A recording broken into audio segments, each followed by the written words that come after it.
सनातन धर्म यात्रा में आपका स्वागत है। सनातन धर्म यात्रा संकल्प है राष्ट्र युवा संघ परम पूज्य भाई श्री संतोष सागर जी महाराज का, जिसके अंतर्गत राजस्थान के 33 जिलों की यात्रा और 5 लाख लोगों को संस्कारित करना, उनका मार्गदर्शन करना और निःशुल्क गीता प्रदान करना।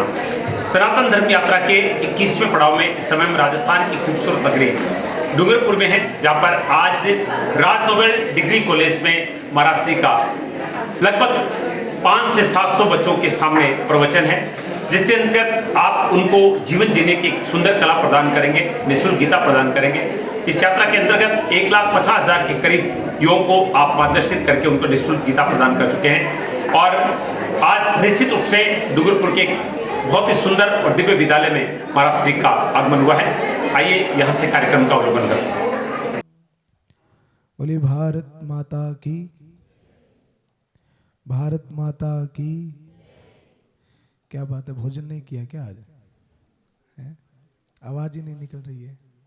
थोड़ा युवाओं वाला जोश लाइए। बोले भारत माता की। हाँ, अब ठीक है। इधर से आवाज ठीक आई है। लड़के ज्यादा बैठे हैं ना इधर। हाँ, लड़कियां कमजोर पड़ गई।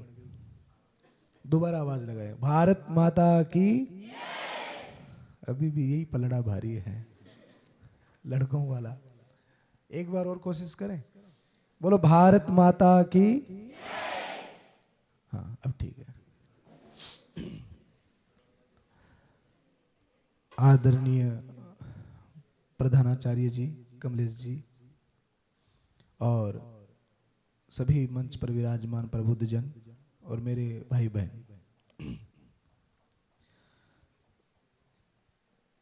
राजस्थान के 33 जिलों की ये यात्रा सिर्फ आप लोगों से मिलने के लिए है।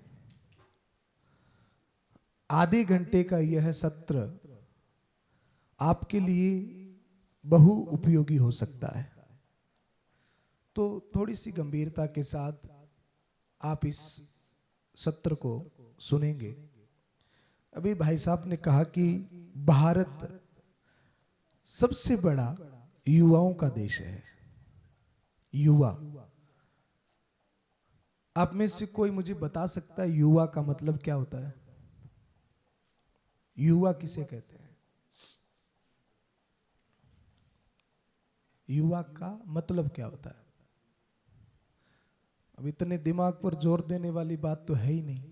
युवा किसे कहते हैं? बोले महाराज युवा को युवा कहते हैं। मैं आपसे पूछूं गधा किसे कहते हैं? गधे को गधा कहते हैं। तो युवा किसे कहते हैं? तो आप इतना सोच क्यों रहे हो? युवा जिसमें कुछ नया क्रिएट करने की क्षमता हो, जिसके अंदर में ऊर्जा हो, जो कुछ नया बनाने की क्षमता रखता हो, जो आविष्कार कर सके, उसका नाम होता है युवा। युवा अवस्था शरीर की नहीं होती, अवस्था मन की होती है।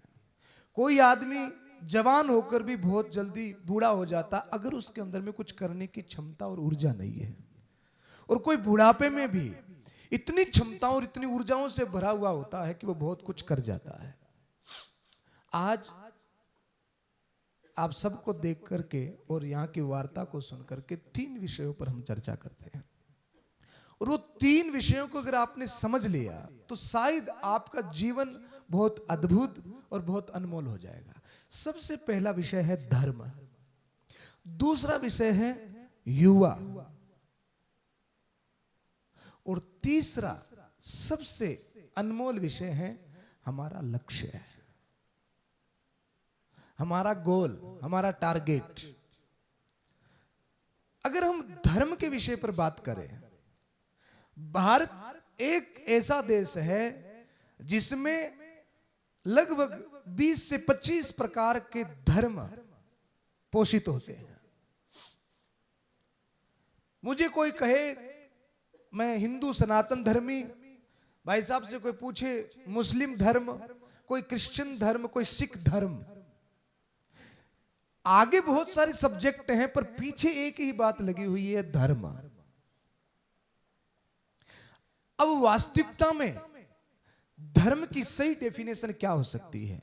एक ऐसी चीज जो मुस्लिम के लिए, क्रिश्चियन के लिए और हिंदू के लिए, सिख के लिए, सबके लिए बराबर है, सबके लिए है, और उन रूल्स को सबको फॉलो करना ही होता है। धर्म का सही अभिप्राय, धर्म के 3 अंग हैं। अगर वो 3 चीजें तुम्हारे अंदर में है तो ही तुम धार्मिक हो। चाहे तुम इस्लाम से हो, चाहे तुम हिंदू हो, चाहे तुम क्रिश्चियन हो, चाहे तुम कोई भी हो। और उन 3 धर्मों में सबसे पहली चीज है सत्य। क्या है? एक साथ बोले ना, सबसे पहली चीज क्या है? सत्य। अब सत्य में क्या हिंदू, मुस्लिम, सिख, ईसाई होता है? बोलो ना, ये सबके लिए लागू है कि नहीं है? सत्य यानी कि आज अगर आपके जीवन की शुरुआत झूठ के ऊपर होती है तो आपकी इमारत कब ढह जाएगी आपको खुद को ही मालूम नहीं पड़ेगा। आज का युवा यूज एंड थ्रो है। आज इस भारत में सबसे ज्यादा यूज किसी का होता है तो युवा का होता है, और थ्रो होता है। क्यों? क्योंकि उसको धर्म की बेसिक नॉलेज नहीं है, उसको भटकाया जाता है, उसको बरगलाया जाता है। धर्म का सबसे पहला अभिप्राय है सत्य, यानी कि आज से 60 साल पहले बोला गया एक झूठ आपको 60 साल बाद में रुलाने के लिए, बर्बाद करने के लिए पर्याप्त है। और उस बर्बादी में आपके संग में कोई नहीं होगा। बर्बादी में सदैव आदमी अकेला ही होता है। तो हमारी नींव का मेन पत्थर क्या होना चाहिए? सत्य होना चाहिए। अगर वो नहीं है तो तुम किसी भी धर्म में नहीं हो, तुम्हारा कोई धर्म ही नहीं है। मैं रामचरितमानस के 2 पात्र की बात आपके सामने रखता हूं। एक था रावण और एक थे राम। किंगडम किसका बड़ा था? रावण का। सोने की नगरी थी उसके पास। बुद्धि में कौन आगे? रावण। रावण के कितने माथे थे पता है? बोलो ना, 10 माथे। एक आईआईटी के बच्चे ने मुझसे पूछा कि महाराज अगर रावण के 10 माथे थे तो वो टी शर्ट कैसे पहनता था? वो टी शर्ट कैसे पहनता था? बात में लॉजिक है ना। रावण के 10 शीश का मतलब होता है, कोई आदमी ज्यादा होशियार होता तो हम कहते हैं यार क्या खोपड़ी है इसके पास में। 10 शीश का मतलब है कि रावण बहुत बुद्धिमान था। 4 वेद और 6 शास्त्र उसको कंठस्थ थे। बहुत बुद्धि में अगर करना था तो उसके 10 शीश थे। अगर वो ऐसे 10 माथे होते तो कैसे तो वो इस दरवाजे में घुसता, रात को पलंग पर सोता तो लुढ़क जाता, और कैसे टी शर्ट पहनता, कोई तिलक करने भी आता तो कितने माथे पर करता, तो वो तो मामला गड़बड़ हो जाता। रावण के 10 शीश का मतलब है वो बहुत बुद्धिमान था, बहुत ज्ञाता था, उसके पास में नॉलेज बहुत थी। तो नॉलेज, अस्त्र शस्त्र, सोने की नगरी, सेना, बहुत बड़ा किंगडम, यानी कि हर मामले में रावण राम से आगे था। राम के पास में केवल 2 वस्त्र थे और कुछ साधन उसके पास में नहीं थे। वो वन में भटक रहे थे, न किंगडम, न सेना, न कोई और साधन। पर विजय किसकी हुई? राम की हुई। रावण को आज तक जलाया जाता है। और तो और सनातन धर्म में अगर बात करें तो कोई भी मां, आज हजारों वर्ष व्यतीत हो गए, पर कोई भी मां अपने बेटे का नाम रावण रखती है क्या भाई? बोलो ना। संपत्ति बहुत थी, किंगडम बहुत था, बुद्धि भी बहुत थी, पर आज भी हर मां अपने बेटे का नाम क्या रखती है? राम रख। एक चीज थी, वो था सत्य। वो सत्य के साथ में था। उनके जीवन में तनिक भी, लेस मात्र भी झूठ नहीं था, प्रपंच नहीं था, पाखंड नहीं था, दिखावा नहीं था। एक चीज थी सत्य। तो आज भी राम है और वो हमेशा रहेंगे। दूसरी चीज करुणा, दया। सत्य में कोई हिंदू, मुस्लिम, क्रिश्चियन होता है क्या? दया में भी होता है क्या? सबके लिए दया का सूत्र है कि नहीं है? चाहे वो कोई भी संप्रदाय, कोई भी जाति का हो, कहीं का भी हो। दूसरी चीज क्या है? करुणा, दया हमारे हृदय में प्राणी मात्र के लिए, जीव मात्र के लिए, सबके लिए क्या होनी चाहिए? दया होनी चाहिए। सबसे पहला धर्म होता है मानव धर्म। बाकी सारी चीजें बाद में बनती है, हम लोग ही बनाते हैं। हम लोग ही अपने स्वार्थ के लिए, अपने प्रपंच के लिए, राजनीतिक लोग अपने वोट के लिए ये सारी चीजें प्रपंच खड़ा कर देते हैं। और हमारा बेसिक नॉलेज जब नहीं होता है तो हम भटक जाते हैं। पर कोई भी शास्त्र को आप उठा करके पढ़ेंगे तो दूसरा धर्म का अंग क्या है? बोलो ना, दया, करुणा। आप पीड़ा में हो, आप प्यासे हो, किसी भी जाति धर्म के हो, कोई आपको आकर के पानी देगा जरूरत के समय, आपको वो अच्छा नहीं लगेगा। आपको जरूरत है, आप घायल पड़े हो और आपको तुरंत मेडिसिन की जरूरत है, उस समय कोई मुस्लिम, हिंदू, क्रिश्चियन देखेंगे क्या? आपको जो दवाई ला करके दे रहा है वही आपके लिए भगवान है, जिसने आपके प्राण बचाए। तो दूसरा धर्म का अंग क्या है? दया है। और धर्म का सबसे महत्वपूर्ण अंग सत्य, दया, ये दो चीजें हमारे अंदर में जब आ जाती है तब एक तीसरी चीज जो सबसे महत्वपूर्ण है, एक संत ने बड़ा सुंदर कहा, प्रेम ना होता जगत में तो जल जाता संसार। तो तीसरी चीज क्या है? प्रेम है। और सुंदर राष्ट्र का निर्माण झगड़े से नहीं होता, प्रेम से होता है। धर्म की स्थापना एक दूसरे को नीचा दिखाने से नहीं होती है, एक दूसरे को प्रेम से गले लगाने में होती है। तो सबसे पहली चीज क्या है? सत्य। दूसरी चीज है करुणा, दया। और तीसरी चीज है प्रेम। मैं आप लोगों से आपकी बुद्धि के अनुसार पूछना चाहता हूं, क्या हर इंसान के अंदर ये तीन चीजें नहीं होनी चाहिए? होनी चाहिए ना। अब वो चाहे मुस्लिम है, चाहे हिंदू है, चाहे क्रिश्चियन है, क्या फर्क पड़ता है? पर ये तीन चीज जिसके अंदर में होती है वो ही धार्मिक होता है। प्रॉब्लम कहां आती है?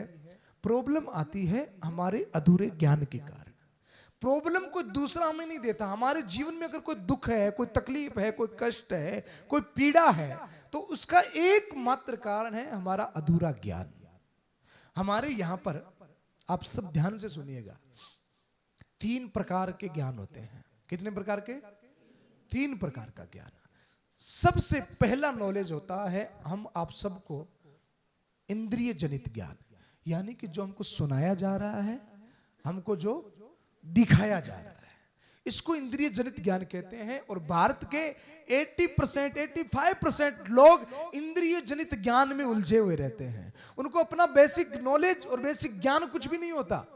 उनको जो सुनाया जा रहा है वो सुन रहे हैं, और उनको जो दिखाया जा रहा है वो देख रहे हैं। जैसा चश्मा चढ़ा दिया जाए बस उसी प्रकार का रंग उसको दिखाई पड़ता है। इंद्रिय जनित ज्ञान हमें कहता है, जैसे एक उदाहरण मैं आपको दूं, दृष्टांत दूं। आपकी आंखें आपको दिखाती है सूर्य उदय होता है और सूर्य अस्त होता है, पर क्या ये रियलिटी है? बोलो ना, आप पढ़ने वाले छात्र हो, क्या ये सत्य है? सूर्य उदय होता है, सूर्य अस्त होता है?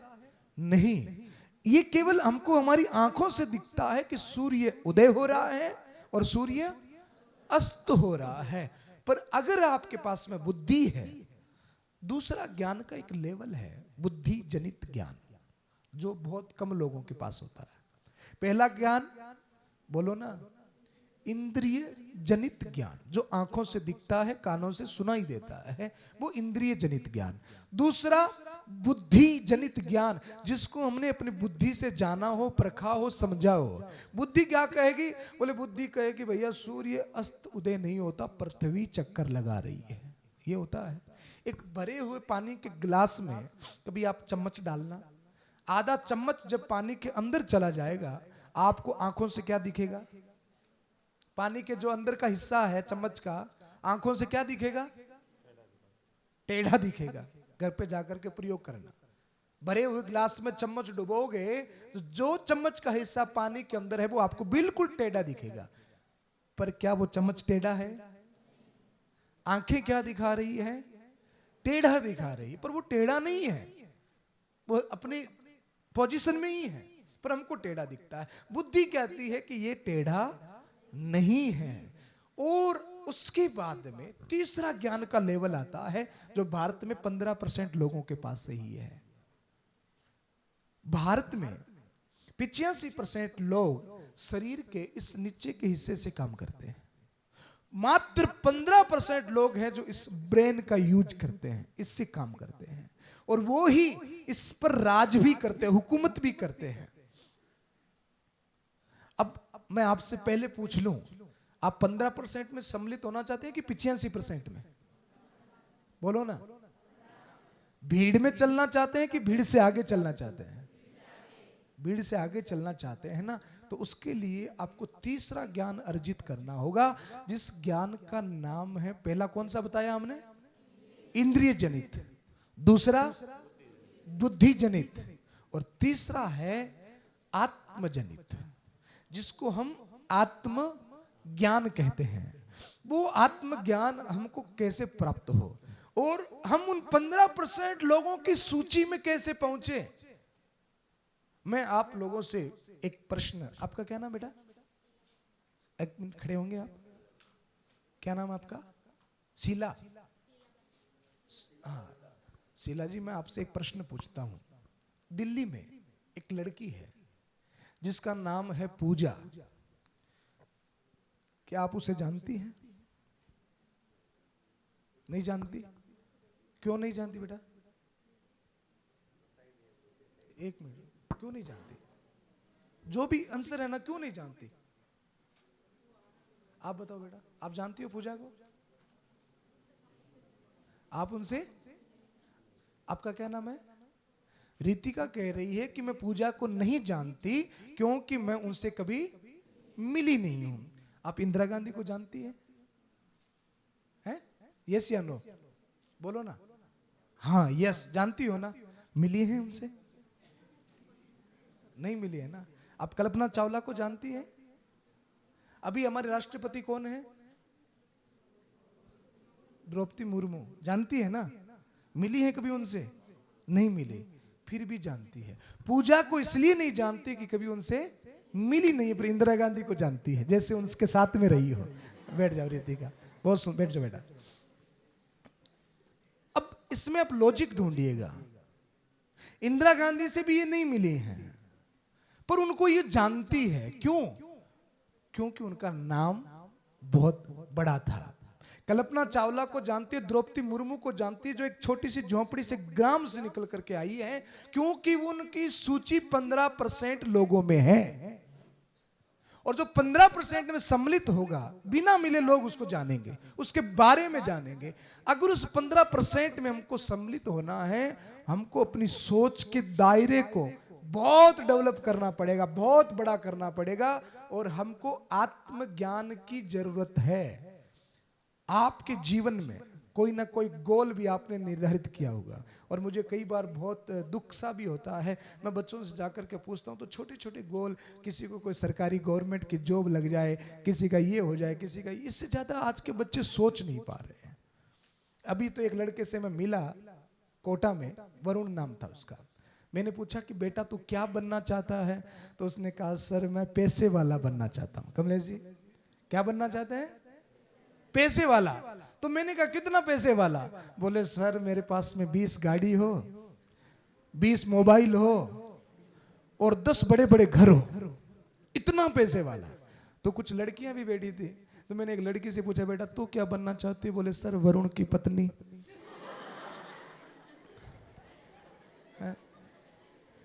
क्या बनना चाहती हूँ?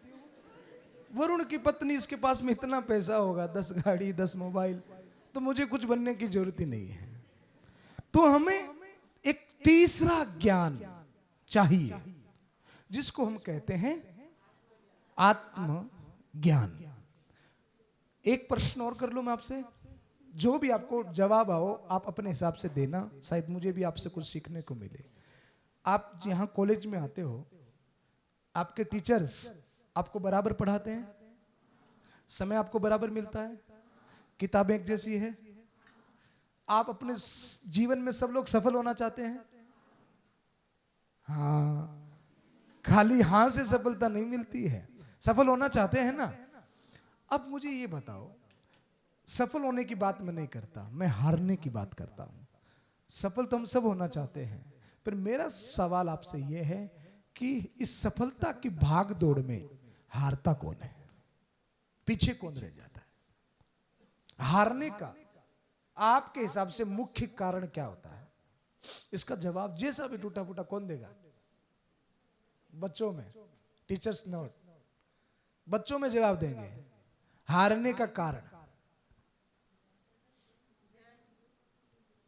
हाँ बेटा बताओ।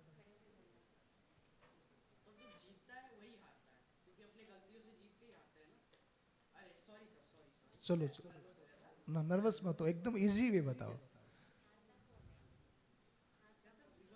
मेरा क्वेश्चन है कि सफलता की भागदौड़ में तो हम सब हैं, हारने का रीजन क्या है? तो कोई हार जाता है, कोशिश करता है, हार जाता है, हारने का कारण क्या है?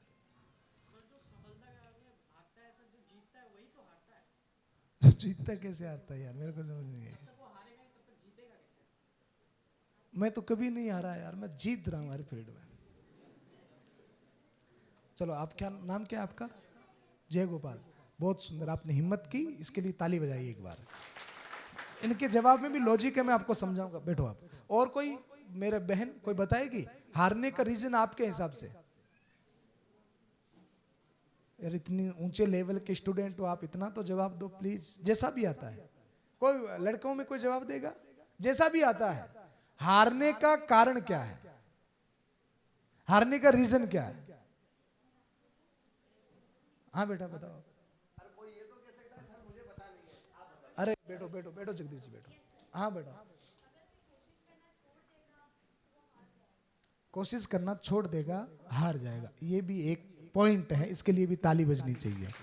अच्छा, एक बात और पूछूंगा मैं आपसे, अगर कोई निरंतर कोशिश कर रहा है, जी तोड़ कोशिश कर रहा है, फिर भी हार जाए तो?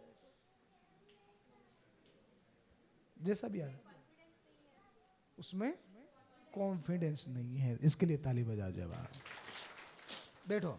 जैसे दो बच्चे साथ में किसी भी चीज के लिए तैयारी कर रहे हैं, एक के 94 आया और एक के 93 आया, और उसमें सिलेक्ट होने के लिए 94 की आवश्यकता है, तो 93 वाला एक नंबर से रह गया। अब आप ये तो नहीं कह सकते ना कि 93 वाले ने कोशिश नहीं की, कह सकते हो क्या? ये उसने भी कोशिश की है। तो हारने का, फेल होने का, फेलियर होने का सबसे एक मोटा मोटा कारण मैं आपको बताता हूं। वो कारण है, श्रीमद् भगवत गीता में श्री कृष्ण ने अर्जुन से कहा, एक बहुत फेमस स्लोगन है और जीवन का बहुत उसमें रहस्य भरा हुआ है, संशय आत्मा विनश्यति ही। दोहराएंगे एक बार, दोबारा दोहराइए। संशय आत्मा विनश्यति ही। संशय मीन्स क्या? संशय किसे कहते हैं? संशय मीन्स डाउट।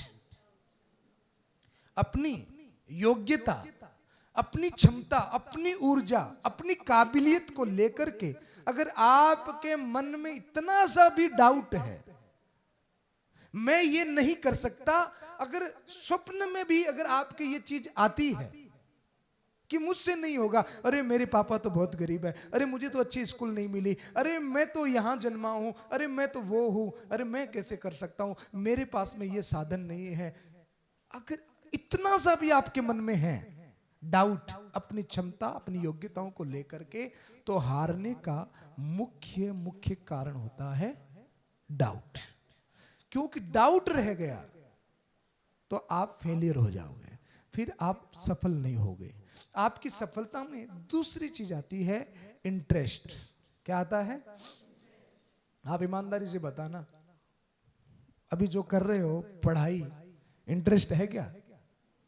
है? किस किस को हाथ ऊपर करना? वाह, 4 हाथ ऊपर, 5 हाथ, 6 हाथ, 7 8। लड़कों के हाथ ऊपर ज्यादा हो रहे हैं, मेरी बेटियां पीछे कैसे रह गई? पढ़ाई में इंटरेस्ट है ना? हाथ नीचे करो। अब इंटरेस्ट कैसा होता है, एक बात ईमानदारी से और जवाब देना, आपको नर्वस नहीं होना है, प्योरिटी और ईमानदारी के साथ जवाब देना। आप जब भी कभी पढ़ने के लिए बैठते हो तो मोबाइल याद आता है? बोलो ना। अच्छा ईमानदारी से ये भी बताओ, पर्सनल मोबाइल किस किस के पास में है? देखो अभी सत्य की इतनी बड़ी बात सुनाई, फिर भी सत्य नहीं है, सबके पास है ना,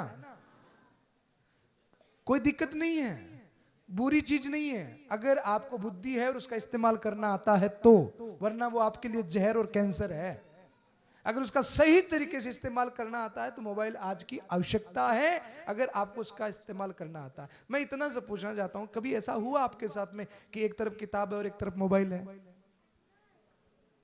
हाँ, लड़कियां ऐसे ऐसे कर रही है, हाँ वो सर हुआ तो है। और उसमें हम ज्यादा से ज्यादा क्या, व्हाट्सएप, इंस्टाग्राम और फेसबुक। व्हाट्सएप चेक किया, प्रधानमंत्री जी का कोई मैसेज आया है क्या मेरे लिए?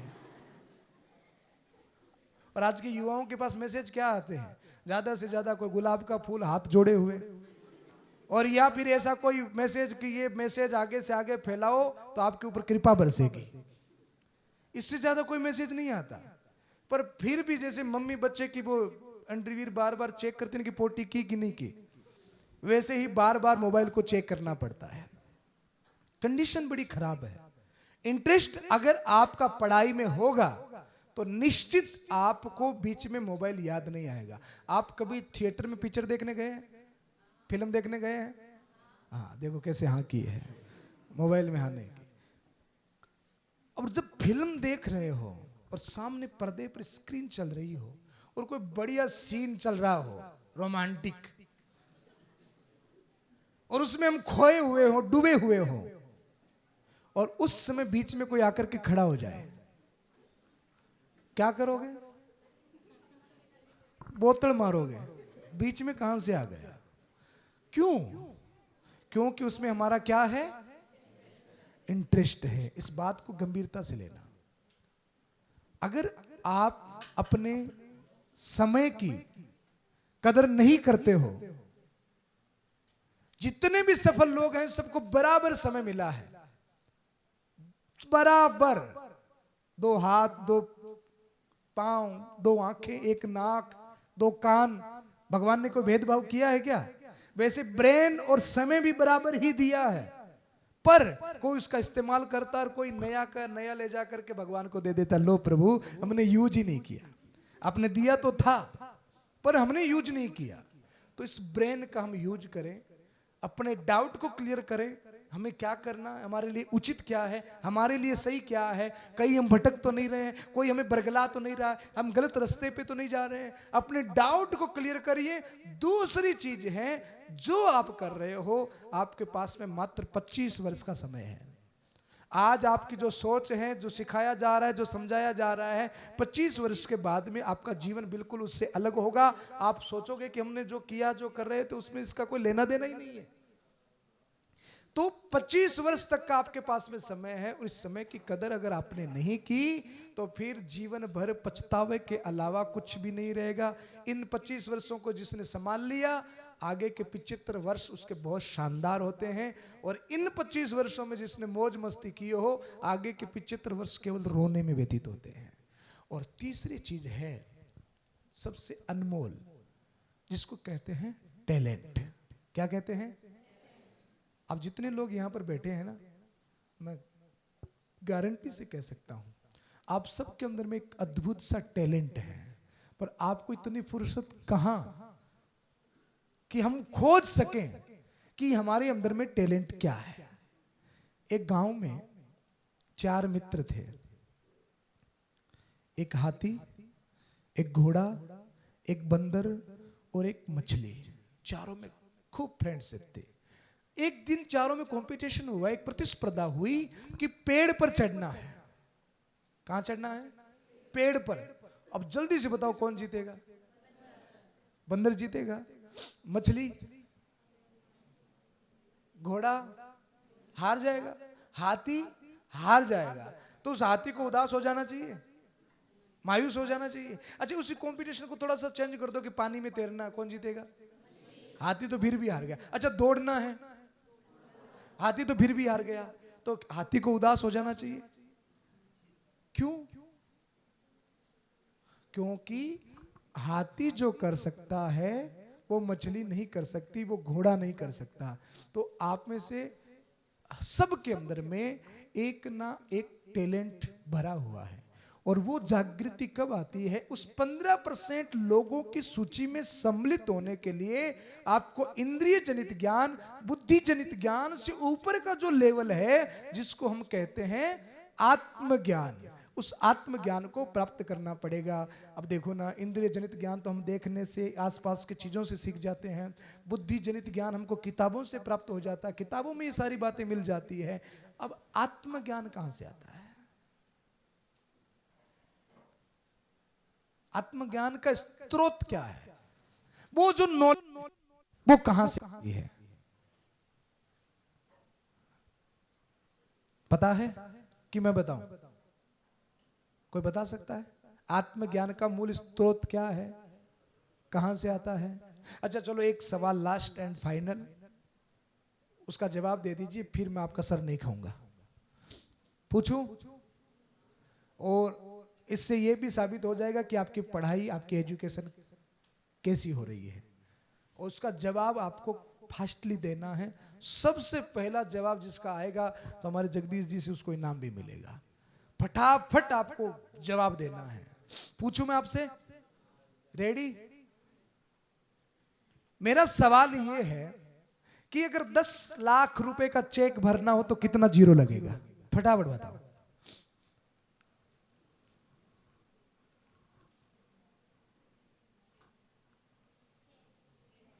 इतनी देर क्यों नहीं बोले? इतना टाइम थोड़ी लगता है। पीछे से एक मेरा भाई भी हाथ ऊपर कर रहा था। 7 जीरो लगते हैं। 7 वाले हाथ ऊपर करें फटाफट। हाँ, 2-4 हाथ ऊपर हुए हैं। अरे 5 जीरो लगते हैं। राम के जीवन में कितने लगते हैं? कितने जीरो लगते हैं? 5। जोर से बोलो, कितने जीरो लगते हैं? वाह। अब दोबारा पूछता हूं, 10 लाख का चेक भरना हो तो कितना जीरो लगेगा? उमर बेटी के लिए ताली बजाओ, उसने फास्टली जवाब दिया। एक भाई ने भी हाथ खड़ा। बैठ जा बेटा, धन्यवाद। कितना जीरो लगता है? अभी भी कहीं कंफ्यूज है? 6 जीरो वाले हाथ ऊपर कर दो एक बार फटाफट, मुझे पता पड़ जाए। हाँ ठीक है, ठीक है। अब सबको पता पड़ गया। तो कितना जीरो लगेगा? 6 जीरो लगेगा। अब एक जीरो अगर हटा दो उस चेक से तो क्या चेक की वैल्यू रहेगी?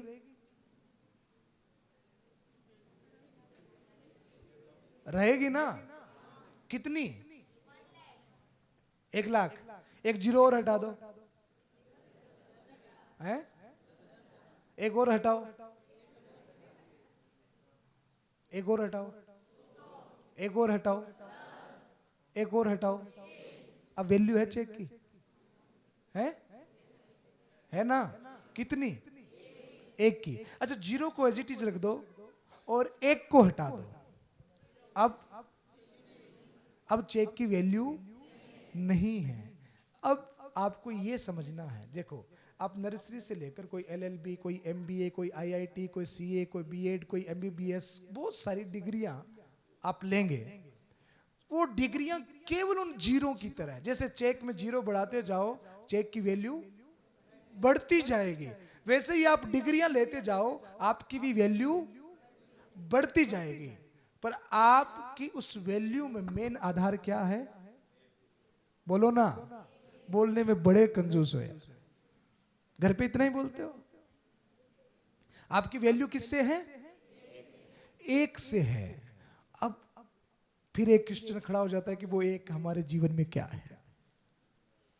हमारी लाइफ में वो 1 क्या है जिससे हमारी वैल्यू है? डिग्रियां तो केवल वो जीरो के जैसे आपकी वैल्यू को बढ़ाती है, पर मूल आधार जो है वो 1 है, और वो 1 है आत्मज्ञान। क्या है? आत्मज्ञान। जैसे हमारे सर जिस टेबल पर बैठे, इसकी कितनी टांगे हैं? 4 टांगे हैं ना। जिस कुर्सी पर हम बैठे हैं 4 टांगे हैं। अब इसमें से एक टांग निकाल दी जाए तो कुर्सी का क्या होगा? गिर जाएगी, हम भी लुढ़क जाएंगे। आपको अच्छा लगेगा क्या? नहीं लगेगा ना। तो ये जो 4 टांगे हैं, ये सबसे पहली टांग है, इसको कहते हैं बुद्धि ज्ञान, बुद्धि बल। क्या कहते हैं? बुद्धि बल। ये तो दूसरी टांग है ना, इसको कहते हैं बाहुबल। क्या कहते हैं? यानी कि आप किताबें पढ़ोगे तो आपके पास में क्या आएगा? बुद्धि बल। आप युवा हो तो आपके पास में क्या है? बाहुबल। और ये तीसरी टांग जो है, ये कौन सी है? आप जब नौकरी लग जाओगे, कोई धंधा व्यापार करोगे, कोई काम करोगे, तो आपके पास में पैसा आएगा, धन आएगा। तो ये है धन बल। पहली क्या है? बुद्धि बल। दूसरी क्या है? बाहुबल। दोनों जरूरी है ना। और तीसरी क्या है? जरूरी है ना। अब ये चौथी टांग क्या है? हाँ, चौथी टांग क्या है? आप किसी भी दिशा में जाओगे तो आपको आत्मबल जरूरत पड़ेगी ही पड़ेगी। तो हमारा जीवन का वो एक आत्मबल है, हमारे जीवन की ये चौथी टांग, चौथा स्तंभ आत्मबल है। अगर आत्मबल नहीं है, मनोबल नहीं है, तो लोग आपको यूज भी करेंगे, आप जीवन में दुखी भी रहेंगे, और छोटी सी समस्या में आप टूट भी जाएंगे, और जो गोल आपने निर्धारित किया है उसको आप प्राप्त भी नहीं कर पाएंगे। इसके लिए सबसे ज्यादा जरूरी आत्मबल है, वो होगा तो सारा काम होगा। जैसे आप नए मोबाइल लेकर के आए होंगे तो उसके साथ में एक यूजर बुक आई क्या भाई? बोलो ना, क्या बोलते हैं उसको इंग्लिश में? ब्राह्मण है मैनुअल। मैनुअल बुक आती है। उस मैनुअल बुक में क्या होता है? यूजर मैनुअल में क्या होता है? 3 चीजें होती है उसमें। सबसे पहली चीज, उस प्रोडक्ट को जो आप लेकर के आए हो उसको आपको इस्तेमाल कैसे करना है, उसको चलाना कैसे, यूज कैसे करना है। दूसरा, अपग्रेडिंग सिस्टम, उसको अपग्रेड कैसे कर सकते हैं। और तीसरा, एरर क्लीनर, उसमें कोई समस्या आ जाए, कोई एरर आ जाए तो उसको हम समाप्त कैसे कर सकते हैं। जब 10,000 रुपए के मोबाइल के साथ में इतनी सुविधा दी जाती है, तो जिस समय ईश्वर ने, परमात्मा ने हमको बनाया होगा, तो क्या उन्होंने हमको कोई मैनुअल यूजर बुक नहीं दी होगी? बोलो ना, दी होगी ना। वो यूजर, वो मैनुअल बुक जो हमारे धार्मिक ग्रंथ हैं, किसी भी धर्म में, सिख धर्म में, मुस्लिम धर्म में, हिंदू धर्म में या अन्य धर्मों में, सारे धर्म में जो भी ग्रंथ हैं, वो ग्रंथ हमको क्या करते हैं? जीने का तरीका सिखाते हैं। कोई भी धार्मिक ग्रंथ है वो केवल हमको जीने की राह देता है, आत्मबल देता है। हमारे धार्मिक ग्रंथ क्या है? बोले यूजर मैनुअल बुक है। वो हमको अपने आप को अपग्रेड कैसे करना है, अपने आप को इस्तेमाल कैसे करना है। हमें इस्तेमाल होना नहीं है, हमें अपने आप का इस्तेमाल कैसा करना। हमें लोग यूज करते हैं, पर हमें ये नहीं आता कि हम अपने आप को यूज कैसे करें। हमारा यूज कौन करते हैं?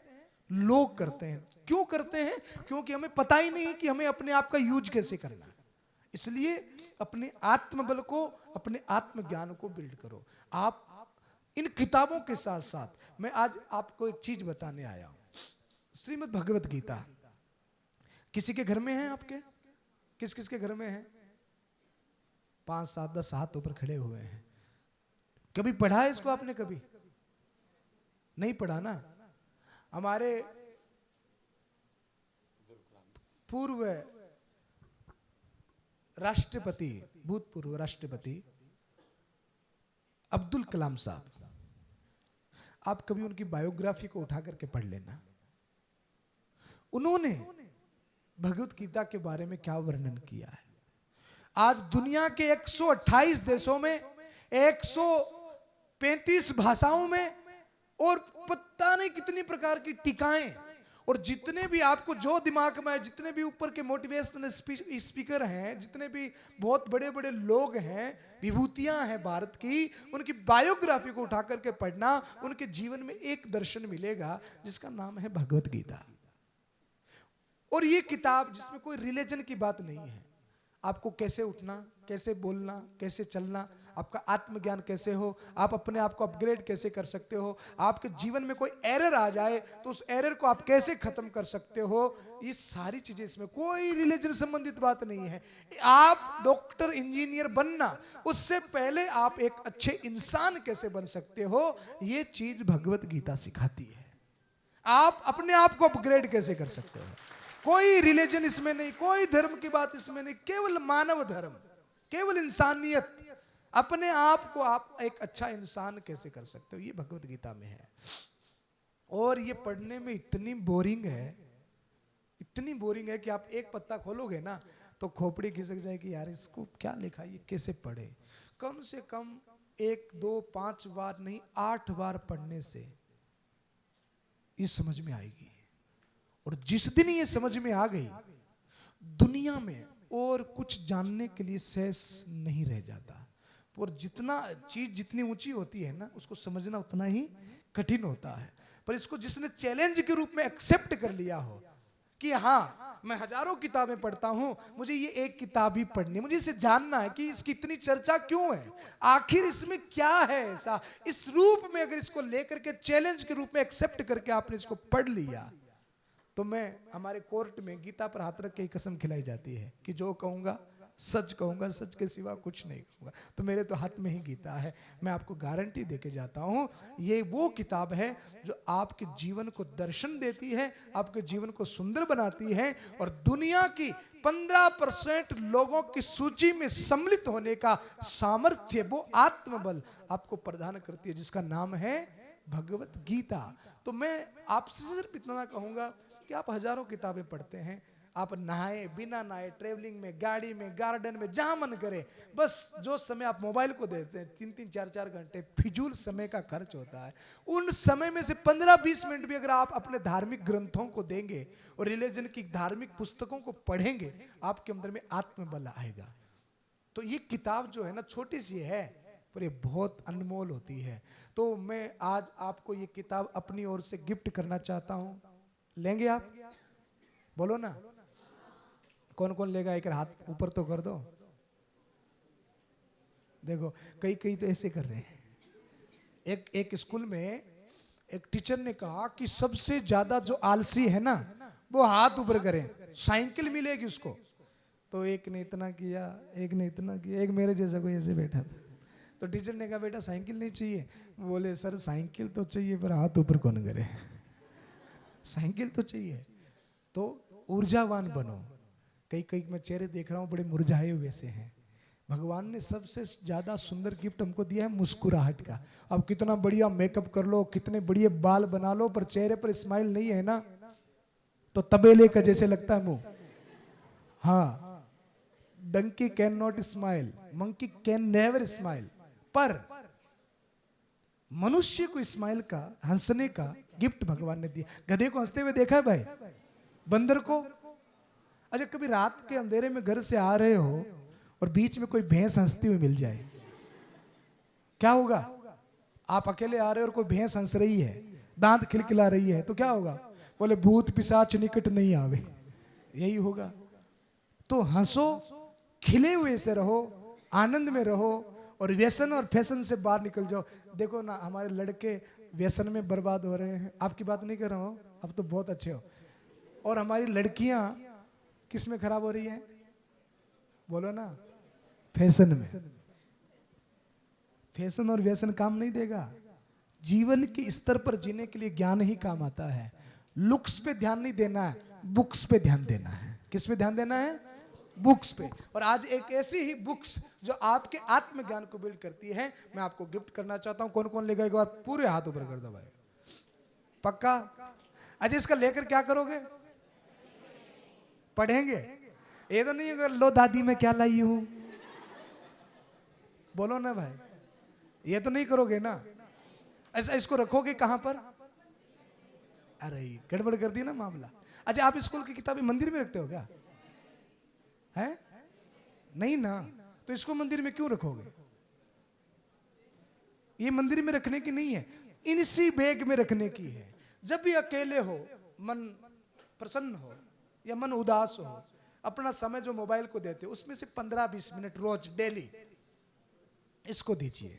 बस धीरे धीरे धीरे धीरे जीवन में जो अंतर पड़ेगा, जो फर्क आएगा, पर समझना है, बोर होकर के छोड़ मत देना। छोड़ दिया तो फिर मामला गड़बड़ हो जाएगा। इसको एक बार समझ लेना, फिर देखना जीवन में कितना उत्साह, कितना आनंद और जीवन की दिशा बदल जाएगी और जो प्राप्त करना चाहोगे उसकी क्षमता आपके अंदर में आएगी। तो आज ये किताब आपको गिफ्ट दे करके जाता हूं। पुनः सबको धन्यवाद। जय हिंद, जय भारत। आदरणीय गुरुदेव जी महाराज को नमन करते हुए आप सम्मानित मंच, फैकल्टीज, मेरे प्यारे बच्चों, भाइयों और बहनों, मैं भी ज़्यादा नहीं कह सकता, आप शॉर्ट एंड स्वीट में बोलता हूँ कि मैंने बीएससी एग्रीकल्चर 89 में करने के बाद 10 साल बिजनेस किया मैंने, और 10 साल बिजनेस करने के बाद में जब मेरे बच्चे 8वीं 10वीं में पढ़ते थे तब मैंने लॉ में एडमिशन लिया, एलएलबी की। एलएलबी करने के बाद कोर्ट में गया। कोर्ट में जो गीता के ऊपर हाथ रख करके कसम खाते हैं, सारे के सारे बोलते हैं कि मैं जो कुछ कहूँगा मैं सत्य कहूँगा, सत्य के अलावा कुछ नहीं कहूँगा। कानून में समझता हूँ। 90% लोग झूठ बोलते हैं। मुझे हजम नहीं हुआ, मैंने वकालत छोड़ दी। रात को नींद नहीं आती कि मैं क्या कर रहा हूँ। वकील सारे झूठे, कोई सत्य नहीं बोलता। इट मीन्स मेरी आत्मा को बहुत ठेस लगी, छोड़ दिया। फिर पढ़ाई की, एलएलएम किया, फिर पढ़ाई की, नेट किया, फिर पढ़ाई की। आज मैं आपके सामने डॉक्टर जगदीश जानगीड़ हूँ। मैंने लॉ में पीएचडी की है। शॉर्ट में महाराज जी ने जो कुछ कहा अपने जीवन में उतारो, आपका भला और कल्याण होगा। जय हिंद, जय भारत। भगवान कृष्ण ने महाभारत के भीषण युद्ध में जब यहाँ पर तपा चल रहा था, भीषण युद्ध चल रहा था, और अर्जुन जब निराश हो गए थे और हथियार डाल दिए थे, रथ के पीछे जाकर मुंह लटकाकर बैठ गए थे, उस समय भगवान कृष्ण ने अपने मित्र अर्जुन को वो संदेश दिया जिसको उन्होंने अपने जीवन में धारण करके अपने परम लक्ष्य को प्राप्त किया और अधर्म पर धर्म की विजय प्राप्त हुई।